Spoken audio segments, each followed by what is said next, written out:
Hello student, welcome to GATE IES PSU mentor.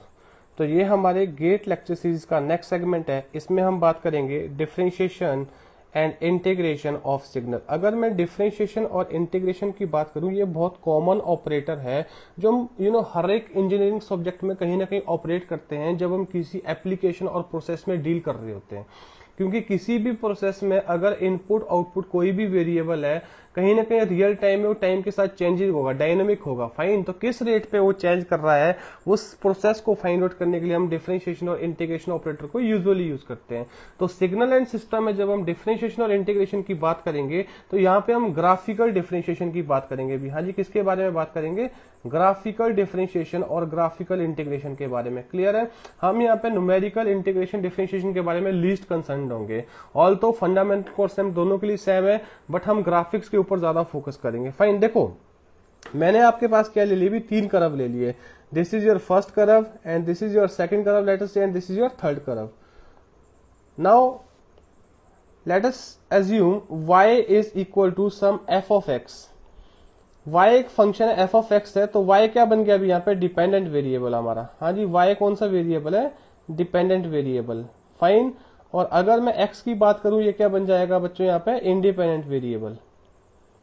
Independent variable. तो signal and system में मैंने आपको पहले बताया है, हमारा जो इंडिपेंडेंट वेरिएबल होगा वो क्या होगा? Time. We are more concerned about the time. हम जो अपनी एनालिसिस कर रहे हैं विद रिस्पेक्ट टू टाइम कर रहे हैं। फाइन, तो आपके पास एक्स एक्सिस पे टाइम आ गया और वाई एक्सिस पे एफ ऑफ टी आ गया। तो ये वेरिएबल कौन सा है भी? आपका डिपेंडेंट वेरिएबल है। हाँ जी, कौन सा वेरिएबल है? डिपेंडेंट वेरिएबल है। फाइन, हम दोनों प्रोसेस को पैरेलली चलाएंगे, ग्राफिकल और मैथमेटिक्स को भी। अगर मैं आपसे इसका इस ग्राफ का इक्वेशन पूछूं तो you will say sir it is equal to y is equal to m x plus c. तो y is equal to m x since the line is passing through origin. आपका slope होगा m, और y axis पे आपने क्या लिखा? f of t, और x axis पे आप क्या वेरिएबल ले रहे हो? t। तो कहीं ना कहीं आपके पास इस ग्राफ का मैथमेटिकल फंक्शन ये बन जाएगा। फाइन, अब देखो आगे आते हैं इस पे। सी, अब मैंने देखा जैसे मेरा टाइम प्रोग्रेस कर रहा है, ये मेरा टाइम प्रोग्रेस कर रहा है पॉजिटिव डायरेक्शन में, मतलब टाइम मेरा इंक्रीज हो रहा है। फाइन, तो उसके कॉरस्पॉन्डिंग मैंने देखा कि जो y एक्सिस पे वैल्यू आ रही है वो भी क्या हो रही है? वेरी हो रही है, वो भी कहीं ना कहीं इंक्रीज हो रही है। राइट, वेरी हो रही है। तो कहीं ना कहीं मेरे पास एक वेरिएबल वेरी हो रहा है, इंडिपेंडेंट वेरिएबल वेरी हो रहा है, उसके वेरी होने से वो जो वेरिएशन है रिफ्लेक्ट हो रही है किसमें? डिपेंडेंट वेरिएबल में। फाइन, अब ये तो मुझे क्लियर है, यहां पे भी और यहां पे भी और यहां पे भी। इतना मुझे क्लियर हो गया, समथिंग इज चेंजिंग। हाँ जी, एफ ऑफ टी आपका चेंज हो रहा है, जो डिपेंडेंट वेरिएबल है वो चेंज हो रहा है। अब अगला क्वेश्चन आता है व्हाट इज द रेट। तो वो यहाँ पे मेन कंसर्न है। तो डिफरेंशिएशन में हम जब डिस्कस करेंगे, जो सबसे हमारा प्राइमरी कंसर्न होता है इसको स्टडी करने का, वो है it gives us the rate of change. हाँ जी, क्या देता हमें? Rate of change. We can say differentiation allows us to find rate of change. अगर आप अप्लाइड फिजिक्स में बात करें तो आप rate of change of velocity with time कहते हो, तो वो आपको क्या यूजफुल इंफॉर्मेशन दे रहा है अभी? Acceleration. Rate of change of displacement with time करते हो तो आप क्या देता है? वेलोसिटी देता है। तो यार जो भी आपके रिलेशंस बने हैं कहीं ना कहीं उनके पीछे किसका रोल है? डिफरेंशिएशन का है, इसके कॉन्सेप्ट का है। Basic meaning of differentiation is rate of change. अगर मुझे कहीं पे ये क्लियर हो गया कि वेरिएशन हो रहा है, समथिंग इज वेरिंग, अगला क्वेश्चन है at what rate that quantity is varying. तो कहीं ना कहीं अगर मैं किसी फंक्शन का डेरिवेटिव निकाल रहा हूं तो अल्टीमेटली मैं उस फंक्शन का रेट ऑफ चेंज ऑफ निकाल रहा हूं with respect to independent variable. Fine, अब अगर आप इस ग्राफ में देखें तो यहां पे अगर मैं इस पॉइंट पे बात करूं, किसी भी पॉइंट पे बात करूं इस लाइन पे, हर पॉइंट पे जो आपका रेट ऑफ चेंज क्या रहेगा? सेम रहेगा। देखो 0 से 1 यूनिट टाइम में आपका कितना राइज कर रहा है? 2 यूनिट। हाँ जी, 1 से 2 1 यूनिट टाइम में कितना राइज कर रहा है? 2 यूनिट। 2 से कहां जा रहा है? 4 जा रहा है। तो कहीं ना कहीं आप इसको कुछ ऐसे अप्रोक्सीमेट कर सकते हो यार, हर एक पॉइंट पे आप बोलोगे जो राइज हो रहा है वो क्या हो रहा है? सेम अमाउंट से हो रहा है। इसका मतलब अगर आप कुछ fix amount of unit time से चलते हो, कांस्टेंट टाइम से चलते हो, तो आपका जो वाई एक्सिस पे चेंज हो रहा है वो भी क्या हो रहा है? कांस्टेंट हो रहा है। फाइन, तो इसका मतलब हम ये बोलते हैं इसका जो रेट ऑफ चेंज है वो फिक्स है और वो क्या होगा? इसका स्लोप होगा। हाँ जी, क्या होगा? स्लोप होगा। कैसे? देखो, हाँ जी, delta y upon delta x. Delta y कहां चेंज है? वाई एक्सिस पे। तो किसके चेंज की बात कर रहा हूं मैं? Delta F T. फाइन, और डेल्टा एक्स पे क्या है, डेल्टा टी के चेंज की बात कर रहा हूं, राइट। तो delta Y is what, rise, कितना राइज हुआ, और डेल्टा एक्स क्या है, रन, कितना आप रन के टाइम एक्सिस पे है। तो आपके पास change in y axis upon change in x axis आ गए। एक तरह से ये क्या होता है, स्लोप होता है। और अगर आप इस डेल्टा टी को 10 कर दो, एक पॉइंट पे कंसंट्रेट करने की कोशिश करो, तो आपके पास ये क्या बन जाएगा, डेरिवेटिव और differentiation of that function F of T, जो आपका डिपेंडेंट वेरिएबल है। फाइन। तो कहीं ना कहीं हमने देखा कि अगर मैं स्ट्रेट लाइन की बात करूंगा, उसका जो डेरिवेटिव है, उसका जो डिफरेंशिएशन है, जो अल्टीमेटली उसका रेट ऑफ चेंज देगा, वो उसका क्या होगा, स्लोप होगा। हाँ जी, क्या होगा, स्लोप होगा। और किसी भी पॉइंट पे क्या रहेगा, फिक्स रहेगा। आप किसी भी पॉइंट पे देख लीजिएगा, हर एक पॉइंट पे ये क्या रहेगा, फिक्स रहेगा। You can see here. और कितना होगा, वो स्लोप होगा। तो अपने दिमाग में फिक्स कर दो, जब भी आपको पूछा जाए कोई स्ट्रेट लाइन कहीं पे आ रहा है, उसका डिफरेंशिएशन, तो ब्लाइंडली उसका स्लोप आंसर दे दो। अब slope can be positive, negative, it can take any finite value. Fine, that is secondary issue. अब मैं अगर मैथमेटिकली भी चलू भी, ये मेरा इक्वेशन था, मैं आपसे पूछूं derivative of f of T, D f t upon D T, you will say sir answer कितना आएगा, एम आएगा। Again differentiation of that function F T which is dependent variable, जो वाई एक्सिस के long है, कितना आ रहा है उसका स्लोप। बट किस केस में, स्ट्रेट लाइन के केस में। फाइन। इसका मतलब कहीं ना कहीं हम ये बोल सकते हैं, जब मेरे पास एक स्ट्रेट लाइन कर्व है, तो वहां पे हम क्या बोलेंगे, उसके लिए हम एक फिक्स स्लोप डिफाइन कर सकते हैं हर एक पॉइंट के लिए। अब इस पे आइए भी, अगर मैं इस ग्राफ में देखूं, मैंने कुछ पॉइंट ले लिए, लेटर से ये P ले लिया, लेटर से ये मैंने Q ले लिया, और लेटर से ये मैंने R ले लिया, और लेटर से ये पॉइंट मैंने S ले लिया। अगर मैं आपको बोलूं कि P Q R S पे स्लोप निकालो, तो सब पे स्लोप क्या होगा, अलग अलग होगा। बिकॉज वाई एक्सिस पे जो इंक्रीमेंट होगा corresponding to time axis, equal time axis पे इंक्रीमेंट के लिए वाई एक्सिस पे इंक्रीमेंट डिफरेंट अमाउंट का, यू कैन सी हेयर। हाँ जी, ये क्या कर रहा है बताइए, डिफरेंट डिफरेंट अमाउंट से राइज कर रहा है for different run on the X axis. Fine. तो जब हम ऐसे कर्व का स्लोप पूछेंगे, तो हम क्या करेंगे, उस पॉइंट पे टेंजेंट ड्रॉ कर लेते हैं, टेंजेंट टू कर्व। तो बताइए, मैंने एक टेंजेंट ड्रॉ किया, इसका कर्व, तो देखो यहाँ पे टेंजेंट ड्रॉ किया, इसका कर्व। हाँ जी, यहाँ पे टेंजेंट ड्रॉ किया, इसका स्लोप, यहाँ पे टेंजेंट ड्रॉ किया, इसका स्लोप। तो कहीं ना कहीं आप देख रहे हो एस पॉइंट पे स्लोप क्या आ रहा है, शार्प आ रही है, आर पे उसे थोड़ी लेस शार्प आ रही है, पी क्यू पे उसे थोड़ी और लेस शार्प आ रही है। तो कहीं ना कहीं अलग अलग पॉइंट पे जो स्लोप आ रहा है वो अलग आ रहा है। मतलब राइज जो है सम फाइनाइट अमाउंट रन और इक्वल अमाउंट ऑफ रन के लिए क्या आ रहा है, डिफरेंट अमाउंट का आ रहा है। समझ आ रही बात। तो कहीं ना कहीं हम बोलेंगे अलग अलग पॉइंट पे इसका जो रेट ऑफ चेंज है वो क्या डिफरेंट डिफरेंट केस है। तो ऐसे केसेस में डिफरेंशिएशन आपका बहुत इंपॉर्टेंट इश्यू बन जाता है। यहाँ पे समझ आ रही बात। अब आइए इस ग्राफ में देखो, थर्ड में यहां पे हम देखें 0 से 1 यूनिट टाइम पे चले। हाँ जी, आप एम्पलीट्यूड में कितना राइज करें, 5 यूनिट, तो स्लोप कितना आ गया, 5, स्ट्रेट लाइन बन गया। तो कहीं ना कहीं 0 से 1 के बीच में जितने भी पॉइंट होंगे, सब पॉइंट पे स्लोप कितना होगा, फिक्स कितना होगा, 5 होगा। हाँ जी, 1 से 2 कांस्टेंट, तो स्लोप कितना होगा 0, 2 से 3 कितना यूनिट चले टाइम पे 1, तो एम्पलीट्यूड पे कितना यूनिट चलेंगे बॉस, 2 यूनिट चले, 5 से 7, तो इसका स्लोप कितना आ गया 2। हाँ जी, इसके बाद आप आगे चले, कांस्टेंट है, स्लोप कितना हो गया 0 हो गया। तो कहीं ना कहीं इस कर्व और इस कर्व के लिए एक यूनिक स्लोप नहीं डिफाइंड है, जो कि स्ट्रेट लाइन के लिए था। फाइन। इसके लिए आप बोलोगे स्लोप डिफाइंड है, बट अलग अलग स्लोप है। 0 से 1 हर पॉइंट पे स्लोप कितना, 5 है। हाँ जी, 2 से 3 किसी भी पॉइंट पे स्लोप कितना, 2 है। बट एज ए कर्व इसका होल में कोई स्लोप नहीं डिफाइन कर पाऊंगा। समझ आ गई बात। तो यहां से ब्लाइंडली अब आपने ये रखना है कि जब आपके पास स्ट्रेट लाइन कहीं पे दे रखा है, अगर आपको उसका डिफरेंशिएशन पूछा जाता है, मींस उसका रेट ऑफ चेंज पूछा जाता है, वो क्या होगा, उसका स्लोप होगा और वो कांस्टेंट होगा। फाइन। तो देखिए नेक्स्ट। अब देखिए भी नेक्स्ट मेरे पास 2 फंक्शन है। एक मेरे पास यहाँ पे रैंप है, यूनिट रैंप फंक्शन, जिसका स्लोप 1 है, और एक यूनिट स्टेप है सी। तो यूनिट रैंप को हम क्या बोलेंगे, continuous function, right. It is continuous for all value of time. But अगर मैं यूनिट स्टेप की बात करूं, हम कैटेगराइज उसको कंटिन्यूअस फंक्शन के अंदर कर रहे हैं। बट अगर हम t इज इक्वल टू 0 पे देखें, आपके पास यहाँ पे क्या है, जंप डिसकंटिन्यूटी। हाँ जी, कौन से पॉइंट पे, t इज इक्वल टू 0 पे क्या है आपके पास, discontinuity, it is discontinuous.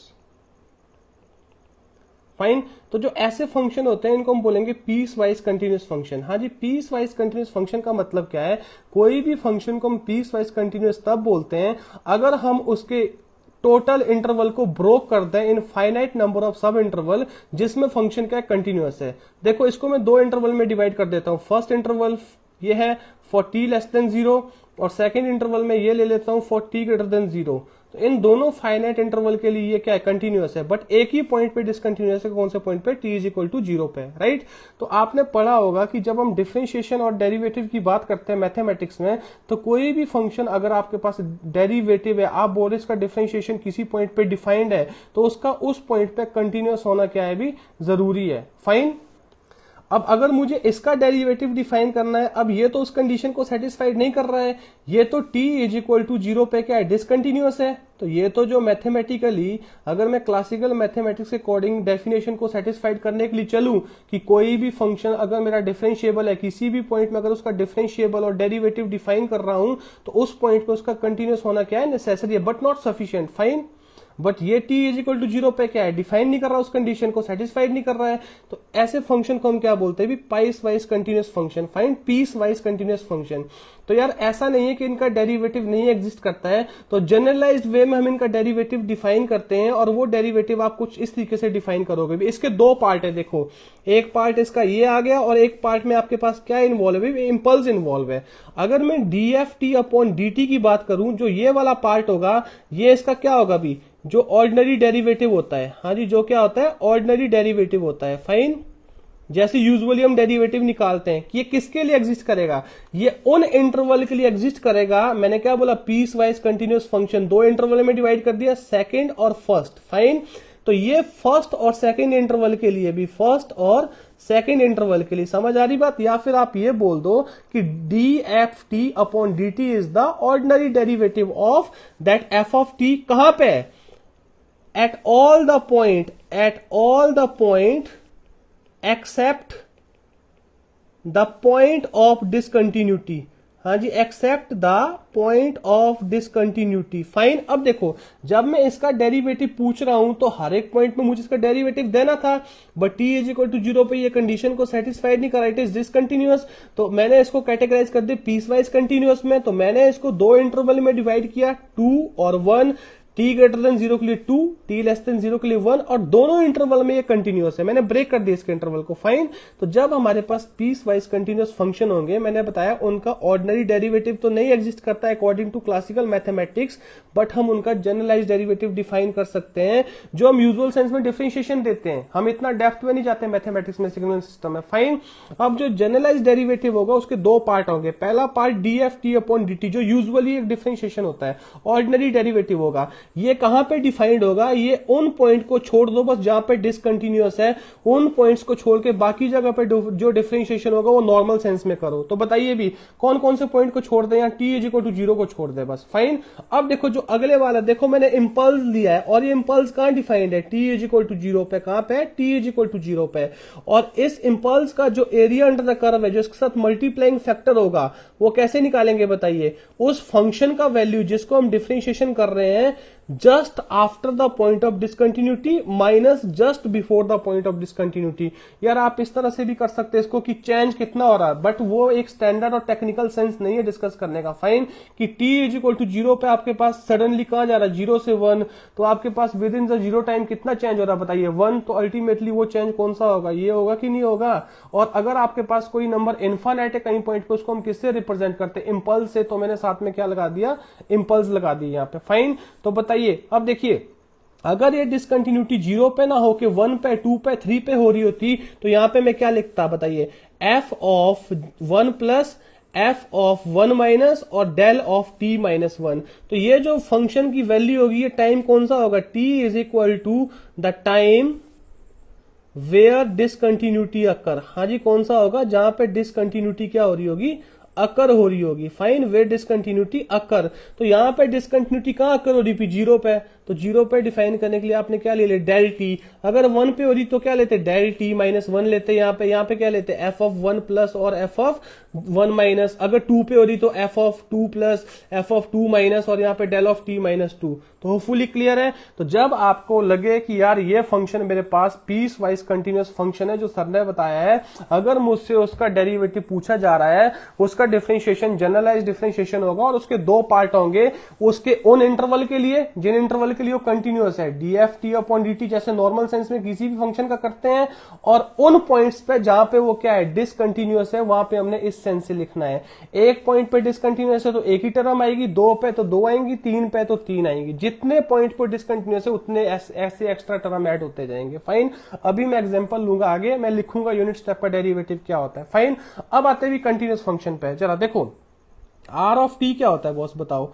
Are of T is equal to T किसके लिए, for T greater than equal to zero, और इट इज जीरो अदरवाइज। हाँ जी, क्या होता है, जीरो अदरवाइज। फाइन, जरा इसको हम मैथमेटिकली पहले चलते, कंटिन्यूअस फंक्शन है तो इसमें हम ऑर्डिनरी मैथमेटिक्स लगाते हैं डेरिवेटिव का, तो इसको हम R of T can be written as T U T, खाली इसको ये लिख दें। तो अगर मैं आपसे पूछूं D R T upon D T, derivative of this ramp कितना आएगा बताइए।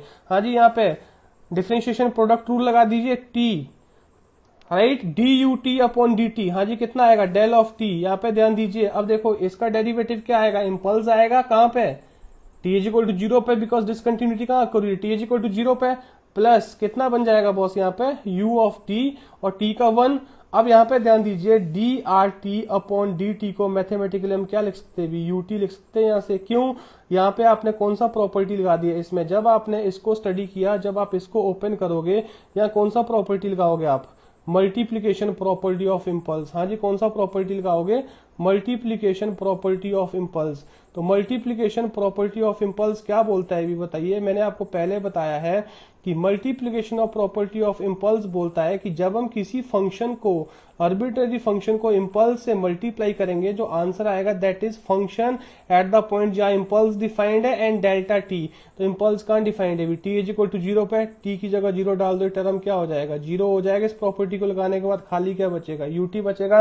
तो मैथमेटिकली तो मुझे क्लियर हो गया है कि अगर मेरे पास यूनिट रैंप फंक्शन है उसका डेरिवेटिव क्या आएगा, स्टेप आएगा। हाँ जी, क्या आएगा, स्टेप आएगा। ये तो मैथमेटिकली था। अब चलते दूसरे ग्राफिकल सेंस में, देखो भी, अब देखो अगर मैं सबसे पहले इसका डेरिवेटिव लिखने के लिए चलो भी, तो इसका कौन सा डिफाइंड होगा, जनरलाइज डेरिवेटिव। इसका जो क्लासिकल मैथमेटिक्स के अकॉर्डिंग ऑर्डिनरी डेरिवेटिव होता। फाइन, तो जनरलाइज डेरिवेटिव में मैंने क्या बोला, इसको पीस वाइज फंक्शन कंसीडर करिए। इसका मैंने फर्स्ट रीजन ये ले लिया टी लेस देन जीरो के लिए, और सेकंड रीजन मैंने ये ले लिया टी ग्रेटर देन जीरो के लिए। इन दोनों रीजन के लिए कंटिन्यूअस है, और t is equal to zero पे ये क्या है भी, डिसकंटिन्यूअस है। हाँ जी, क्या है, डिसकंटिन्यूअस है। तो सबसे पहले ये चेक करो कि कोई भी फंक्शन जब आप डेरिवेट कर रहे हो कितने पॉइंट पर डिसकंटिन्यूअस है। जितने पॉइंट पर डिसकंटिन्यूअस होगा उतने पॉइंट पे आपने ये टर्म ऐड करना है। फाइन, और बाकी पॉइंट पे आपने नॉर्मल जैसे आप यूज करते हो ये यूज करना जो आपने इधर यूज किया है। फाइन, जो ऑर्डिनरी डेरिवेटिव होता है, सिंपल। तो मैंने लिखा है ऑर्डिनरी डेरिवेटिव कहां करना है, at all the point accept all the point of discontinuity. और ये कहां पे प्रेफर करना है भी, eight which the discontinuity is occurring. एक पॉइंट पे तो एक टर्म आएगी, दो पे तो दो आएगी, तीन पे तो तीन टर्म आएगी। फाइन, अब देखते हैं यहां पे। हाँ जी बताओ, अगर मैं आपको बोलूं सबसे पहले मैं आपसे पूछता हूं कि D u t upon D T, ये मैं पूछ रहा हूं डेरिवेटिव इसका, तो आपको पता है कि जनरलाइज डेरिवेटिव मैंने क्या बताया है, d f of t upon D t plus, हाँ जी कितना बताइए, f of zero plus minus f of zero minus साथ में कहां पे del of t, because discontinuity कहां कर हो रही है, जीरो पे कर हो रही है। फाइन, अब देखो मैंने del of f of t क्यों लिखा भी यहां पे, इसका रीजन है एक। फाइन, हम मान लेते हैं f of T is equal to u t यहां पे, राइट, और हम यहां पे एज्यूम कर लेते हैं f of T is equal to r t. Reason है इसके पीछे लिखने का, क्या रीजन है देखो, अगर मैं for T greater than zero की बात करूं तो इसका वैल्यू कितना आएगा भी, जीरो आएगा। किसके लिए, for T greater than zero, because for T greater than zero जो मैंने इसको सब इंटरवल में डिवाइड किया था, ये वैल्यू क्या है, कांस्टेंट है कि नहीं है, तो कांस्टेंट का डेरिवेटिव कितना होगा, जीरो। पीछे मैंने बताया डेरिवेटिव और डिफरेंशिएशन आपको क्या देगा, रेट ऑफ चेंज देगा। तो कांस्टेंट अगर कोई पैरामीटर है, कोई वेरिएबल आपका कांस्टेंट है, आपके पास कोई एक्स फैक्टर हो कांस्टेंट वैल्यू ले रहा, तो उसका डेरिवेटिव कितना आएगा, जीरो। अगर मैं आपसे पूछूं for T less than zero, ये भी कितना आएगा, जीरो। तो मतलब जो मेरे दो सब इंटरवल थे इस पीस वाइज कंटिन्यूअस फंक्शन में, वहां पे तो डिफरेंशिएशन कितना आ रहा है, जीरो आ रहा है बॉस। फाइन, अब बचा मेरे पास ये वाला फैक्टर, एक ही पॉइंट पे डिसकंटिन्यूटी है, तो बताइए एफ ऑफ जीरो प्लस क्या होगा भी, कहीं यहां होगा just after the discontinuous point, तो वहां पे वैल्यू कितनी है बताइए, 1। और एफ ऑफ जीरो माइनस कहाँ होगा, यहाँ पे, वहां वैल्यू कितनी है, जीरो। तो कहीं ना कहीं मैं प्लस करके क्या लिख दूं भी इसमें, 1 माइनस जीरो, साथ में क्या लिख दूं, डेल्टा टी। तो आपके पास जो d u t upon D t आएगा, what you can write it delta T.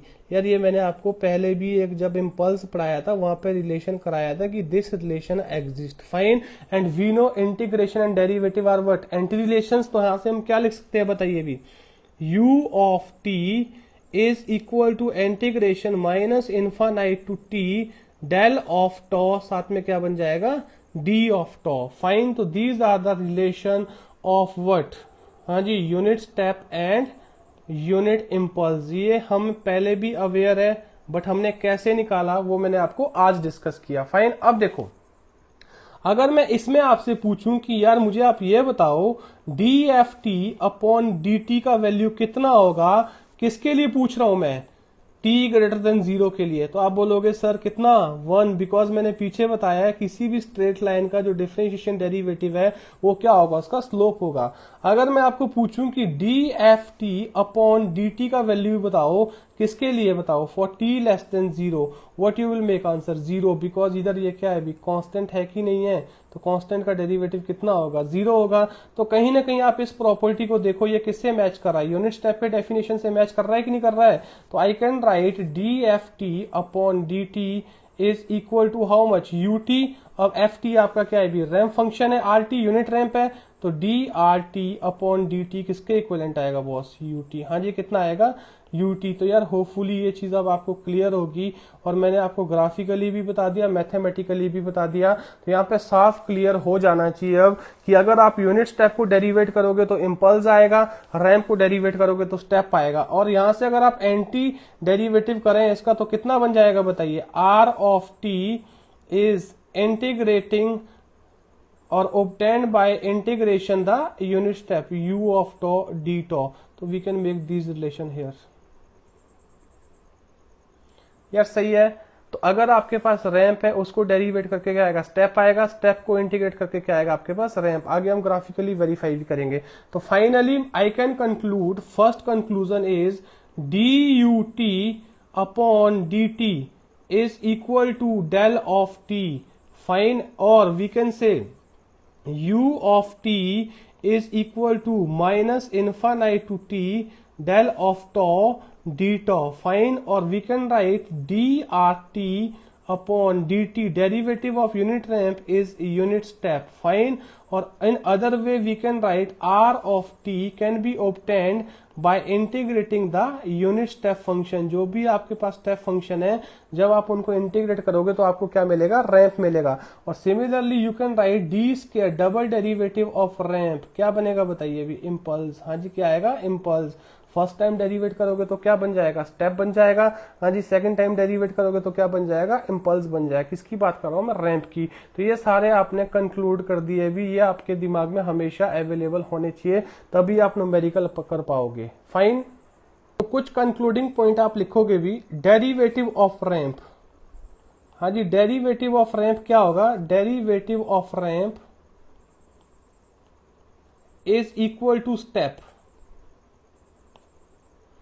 And the step height, जो स्टेप लेना है, स्टेप हाइट और step magnitude is equal to slope of that ramp. हाँ जी, किसके इक्विवेलेंट होगा, स्लोप ऑफ दैट रैंप। मैंने पीछे भी डिस्कस की ये चीज। अल्टीमेटली हम वही बोल रहे हैं यार कि जो स्ट्रेट लाइन होगा अगर मैं उसका डेरिवेटिव निकालूंगा वो क्या आएगा, उसका स्लोप आएगा। और किसी पॉजिटिव वैल्यू ऑफ टाइम के लिए आ रहा तो वही स्लोप क्या बन जाएगा, स्टेप बन जाएगा। फिक्स वैल्यू क्या बन जाएगी, स्टेप बन जाएगी। और दूसरा मैं यहां पे कंक्लूड कर सकता हूं, derivative of step is equal to impulse. हाँ जी, क्या आएगा, इम्पल्स, फाइन। और अब जो आपके पास दूसरा पॉइंट मैं बोलूंगा कि जो इम्पल्स का स्ट्रेंथ होगा या फिर इम्पल्स का एरिया होगा, हाँ जी, इम्पल्स का एरिया होगा, वो किसके इक्विवेलेंट होगा भी बताइए, that will be change in step. हाँ जी, चेंज इन स्टेप, उस पॉइंट पे कितने का स्टेप चेंज हो रहा है, फाइन। ये आपके पास आएगा इम्पल्स स्ट्रेंथ और आपके पास इम्पल्स एरिया। अब पीछे आओ भी, वेरीफाई करो थोड़ा। देखो यहाँ पे आपके पास कितने का स्टेप चेंज हो रहा है, 0 से 1 जा रहे हो तो 1 का स्टेप चेंज हो रहा है कि नहीं हो रहा है।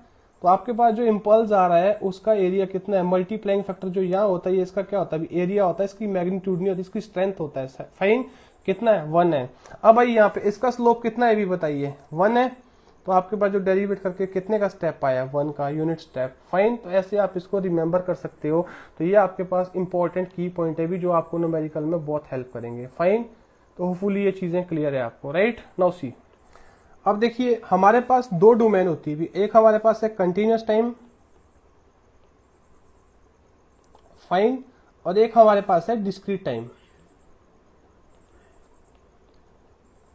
तो अगर मैं कंटिन्यूअस टाइम की बात करूं, मेरा इंडिपेंडेंट वेरिएबल क्या है, टी, और डिस्क्रीट में बात करूं एन। तो देखो यहां पे कंटिन्यूअस में अगर हम डेरिवेटिव की बात कर रहे हैं, ये याद रखने के तरीके भी, तो डिस्क्रीट में इसका एनालॉगस क्या होगा, डिफरेंस।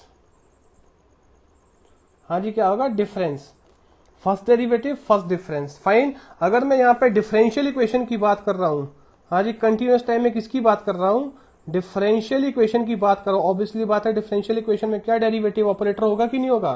तो हम जब डिस्क्रीट टाइम में चलेंगे तो किसकी बात करेंगे, डिफरेंस इक्वेशन की। हाँ जी, किसकी बात करेंगे, डिफरेंस इक्वेशन की। फाइन, अगर मैं यहाँ पे बात करता हूँ इंटीग्रेटर की, dt, तो हम यहाँ पे किसकी बात करेंगे भी, एक्यूमुलेटर की। हाँ जी, किसकी बात करेंगे, एक्यूमुलेटर की। एक्यूमुलेट करने का मतलब क्या होता है, समीशन करना। आप एक क्या है, अफेक्ट को एक्यूमुलेट कर रहे हो, एड ऑन कर रहे हो उसको। तो ये चीजें ध्यान रखना, ये आपको आगे असिस्ट करेंगे कि जो रिलेशन आपके पास कंटिन्यूअस टाइम डोमेन में डेरिवेटिव के लिए सेटिस्फाइड होते थे बिटवीन द एलिमेंट्री सिग्नल, कहीं ना कहीं आपके पास डिस्क्रीट में वो किसके लिए होने चाहिए, डिफरेंस के लिए होने चाहिए। फाइन, फर्स्ट डिफरेंस के लिए। अगर मैं फर्स्ट डेरिवेटिव की बात करता हूँ, फर्स्ट डिफरेंस। जो रिलेशन आपके पास डिफरेंशियल इक्वेशन की फॉर्म में एक्सप्रेस होते हैं कंटिन्यूअस टाइम में, डिस्क्रीट टाइम में किसकी फॉर्म में एक्सप्रेस करोगे, डिफरेंस इक्वेशन की फॉर्म में। आगे हम देखेंगे जब हम सिस्टम पे चलेंगे। जो इक्वेशन आपके पास कंटिन्यूअस टाइम में इंटीग्रेशन में एक्सप्रेस हो रहे हैं, तो डिस्क्रीट में आप किसकी फॉर्म एक्सप्रेस करोगे भी, एक्यूमुलेटर की फॉर्म में। फाइन, किसकी फॉर्म में करोगे, एक्यूमुलेटर की फॉर्म में, राइट। नाउ सी, कैसे, देखो अब मैंने आपको बताया कि कंटिन्यूअस में अगर मैं बात करूं, किसकी बात करूं भी, कंटिन्यूअस में। कंटिन्यूअस टाइम में जो मेरे एलिमेंट्री फंक्शन है या एलिमेंट्री सिग्नल है, हम क्या बोलते हैं, या तो यूटी बोलते हैं, यूनिट स्टेप, या फिर क्या बोलते हैं, हाँ जी, आरटी बोलते हैं, यूनिट रैंप, या फिर क्या बोलते हैं, डेल्टा टी बोलते हैं। फाइन, अगर मैं डिस्क्रीट की बात करूं, हाँ जी, किसकी बात करूं, डिस्क्रीट की बात करूं, डिस्क्रीट टाइम की बात करूं, तो वहां पे हम कैसे डिफाइन करेंगे, यूटी की जगह यू ऑफ एन, मैंने पहले भी बताया है, आरटी की जगह आर ऑफ एन, और डेल टी की जगह डेल ऑफ एन। फाइन, तो देखो अब हम देखते हैं इसके रिलेशन। तो मुझे पता है कि हाँ जी, अगर मैं इसको डिफरेंशिएट करूंगा तो मुझे क्या मिलेगा, ये मिलेगा, मतलब डी अपॉन डी टी जाऊंगा तो मैं इधर जाऊंगा। फाइन, हाँ जी, अगर मैं देखिए यहां से इधर आऊंगा कब, जब मैं इसको क्या करूंगा, डिफरेंशिएट करूंगा। तो ये रिलेशंस मैंने करे हैं पहले ऑलरेडी। फाइन, अब देखते हैं इनके बीच में क्या रिलेशन ऐसे एग्जिस्ट करते हैं कि नहीं करते हैं। उससे क्या हो जाएगा, ये रिमेंबर करने हमारे लिए बहुत ईजी हो जाएंगे। फाइन, नाउ सी, अगर मैं बात करूं u ऑफ n की, तो u ऑफ n का जो डेफिनेशन है वो क्या बनता है भी, 1 for what, n greater than equal to 0 और is equal to 0 otherwise. Fine, मैंने आपको पहले ये चीजें बताई है, जहां डिस्क्रीट टाइम सीक्वेंस मैंने डिस्कस किया वहां पे जाइएगा। अगर मैं आपसे पूछूं u ऑफ n माइनस 1, तो मैं आपसे डिलेड यूनिट स्टेप सीक्वेंस पूछ रहा हूं, क्या आएगा भी, 1, किसके लिए, for n greater than equal to 1। अब ये चीजें मैंने आपको ऑपरेशन में करवा रखी भी, क्या ऑपरेशन होता है। फाइन, अगर आप इन दोनों को प्लॉट करोगे, let us say you are plotting these two, अगर आप u ऑफ n की बात करते हैं, ये लीजिए, this is your n which will take only integer value, तो आपके पास क्या बनेगा भी, कुछ ऐसा बनेगा। You can write this, you can write like this और not. Fine, it will go on, और कितना वैल्यू होगा, 1, ये मेरे पास u ऑफ n आएगा। और आगे आप एक दूसरा फंक्शन ड्रॉ कर दें, which is your what, u of n minus 1, this is n। Again कहां से स्टार्ट होगा बताइए, सेम वैल्यूज कहां से के बाद आएगी भी, 1 के बाद। हाँ जी, ये लीजिए, 0, सॉरी 1 1 1 1 1 सो ऑन चलता जाएगा। बट इसमें एक चीज ध्यान रखना कि यहाँ पे इसकी वैल्यू कितनी है, 0। हाँ जी, यहाँ इसकी वैल्यू कितनी, 0, किस पे, 0 पे, 1 पे, 2 पे, 3 पे, 4 पे, 5 पे, 6 पे, सो ऑन चलता रहेगा। और ये वैल्यू कितना है भी आपका, ये वैल्यू 1 है, और ये वैल्यू भी 1 है, और ये 0 1 2 3 है। अगर आपको मैं बोलूं you draw u of n minus u of n minus 1, तो बताइए आपको क्या बोल रहा हूं, दोनों को माइनस कर दो। दोनों को माइनस करोगे तो 1 के बाद वाले सैंपल सारे क्या करेंगे, 1 माइनस 1 1 माइनस 1 1 माइनस 1, कैंसिल करेंगे सारे 1 के बाद के सैंपल। खाली जो आपके पास u ऑफ n प्लॉट करेगा वो कैसा बनेगा बताइए, क्या आपके पास वो कुछ इस तरह से बनेगा, n इज इक्वल टू 0, इस पे कितना वैल्यू आएगा, इसका 1 आएगा, दिस इज योर n, बाकी पॉइंट पे क्या हो जाएगा, हाँ जी 0 हो जाएगा कि नहीं हो जाएगा। अगर मैं इस ग्राफ की बात करूं, ये ग्राफ किसको रिसेंबल कर रहा है बताइए भी, हाँ जी कहीं ना कहीं ये delta n unit sample point को और unit impulse in discrete time में रिप्रेजेंट कर रहा है कि नहीं कर रहा है। तो मैंने क्या बताया अभी आपको, पीछे देखो जो रिलेशन आपके पास यहाँ पे डिफरेंशिएशन में एग्जिस्ट करते हैं वो यहाँ पे डिफरेंस में एग्जिस्ट करते हैं ना उसी। हाँ जी हमने कंटिन्यूअस टाइम डोमेन में क्या निकाला था, derivative, first derivative of step is impulse, तो यहाँ पे भी फर्स्ट डिफरेंस ऑफ स्टेप क्या आ रहा है अभी आपके पास, इम्पल्स सीक्वेंस आ रहा है। फाइन, तो यार ऐसे आप बहुत सारे ऑपरेशन मैनिपुलेट कर सकते हैं, इट्स अप टू यू आप कितना डिफरेंट डायरेक्शन में सोचते हो। Fine, now see next. अब देखो भी हम डिफाइन कर देते हैं लेट, कोई आर्बिट्ररी फंक्शन की बात करते हैं डिस्क्रीट में, f of n is equal to summation k is equal to minus infinite to n, और साथ में आपको दे दिए डेल ऑफ k। आपको कोई ऐसा फंक्शन दे दिया अभी, बताओ तो यहां से आप क्या समझते हो, क्या इंफॉर्मेशन ले रहे हो इससे। तो देखो हम यहां मान करते हैं कि k is equal to minus infinite to n, del of k की बात करें। अगर मैं आपसे यहाँ पे एक क्वेश्चन पूछूं कि इसका वैल्यू कितना होगा, किसके लिए, for n greater than equal to 0 के लिए, और इसका वैल्यू कितना होगा फॉर n लेस देन 0 के लिए, तो आपका आंसर क्या होगा बताइए। देखो अगर मैं इस n की जगह पे कोई ऐसा वैल्यू रखता हूं जो इस रेंज में आ रहा है, तो इसका आंसर कितना आएगा, 1 आएगा कि नहीं आएगा। और अगर मैं इस n की जगह कोई ऐसा वैल्यू रखता हूं जो इस रेंज में आ रहा है, तो इसका आंसर कितना आएगा बताइए, 0 आएगा कि नहीं आएगा। तो कहीं ना कहीं जो मेरे पास ये राइट हैंड साइड वाले कंस्टेंट है, ये किसको रिसेंबल कर रहे हैं भी, कौन सी डेफिनेशन को, कौन से फंक्शन की डेफिनेशन को रिसेंबल कर रहे हैं, कहीं ना कहीं हाँ जी इस फंक्शन की डेफिनेशन को रिसेंबल कर रहे हैं कि नहीं कर रहे ये, यू प्लीज चेक दिस। तो इसका मतलब हम कंक्लूड कर सकते हैं कि k is equal to minus infinite to n, del of k is nothing, it is equal to u of n। तो अगर आप इसका कंटिन्यूअस एनालॉजी में देखें तो integration minus infinite to t, हाँ जी del of tau d tau किसके इक्विवेलेंट आता था अभी, ut। तो देखो यार मैंने आपको पहले भी ये चीज बताई थी, साथ साथ लेते चलना, रिमेंबर करना बहुत इजी होगा। हाँ जी ये रिलेशन यूनिट स्टेप और इम्पल्स में कहाँ एग्जिस्ट करता था बताइए, ये रिलेशन एग्जिस्ट करता था कंटिन्यूअस टाइम में। हाँ जी कहाँ एग्जिस्ट करता था, कंटिन्यूअस टाइम में। और ये रिलेशन कहाँ एग्जिस्ट कर रहा है, डिस्क्रीट टाइम में। हाँ जी कहाँ एग्जिस्ट कर रहा है, डिस्क्रीट टाइम में। तो ऐसे आपके पास ऑप्शंस आते भी, which of the following is correct option, तो वहां पे आपको ये रिलेशन का नॉलेज होना बहुत ज्यादा जरूरी है। तो मैंने पीछे क्या बताया था अभी, वापस आइए जरा, क्या बोला था मैं कि अगर मेरे पास कंटिन्यूअस टाइम डोमेन में इंटीग्रेशन है, डिस्क्रीट में क्या होगा, एक्यूमुलेटर और एक्यूमुलेशन मींस समीशन होगा, सभी सैंपल्स को ऐड करेंगे। तो बताओ अभी कुछ ऐसा ही आ रहा है, यहाँ पे इंटीग्रेशन है और यहाँ क्या आ रहा है, समीशन आ रहा है। यार इसका पता लग गया आपको कैसे सेटिस्फाइड कर रहा है वैल्यू। एक काम करिएगा आप यहाँ पे n की वैल्यू सपोज कर दीजिए 0 रखो, n की वैल्यू 0 रखोगे और इसको फिर ऐड करो माइनस इन्फाइनाइट से 0 तक, तो यार इसका तो एक ही जगह पे वैल्यू आएगा ना। मैंने आपको ऑलरेडी डिफाइन कर रखा, अगर आपको याद होगा कि डेल ऑफ n का वैल्यू क्या होता है, 1 होता है। कहां पे, सिर्फ n इज इक्वल टू 0 पे, और ये क्या होता है 0 अदरवाइज। ये डेफिनेशन मैंने आपको डिस्क्रीट एलिमेंट्री फंक्शन में बता रखी है, समझ आ रही बात यहां से। अब देखो ये मेरे पास क्या है भी, dummy variable, it can be any, n k m n o p, तो यहाँ पे मैंने k ले लिया, इसको कोई दिक्कत नहीं है इसमें, समझ आ रही बात यहाँ से। तो अब आप समझ सकते हैं जब आप इस n की वैल्यू को इस रेंज में रखोगे तो अंदर समीशन में एक ऐसा सैंपल जरूर होगा जिसकी वैल्यू 1 होगी, बाकी सारे 0 होंगे, तो सम करके कितना आएगा, 1 आएगा।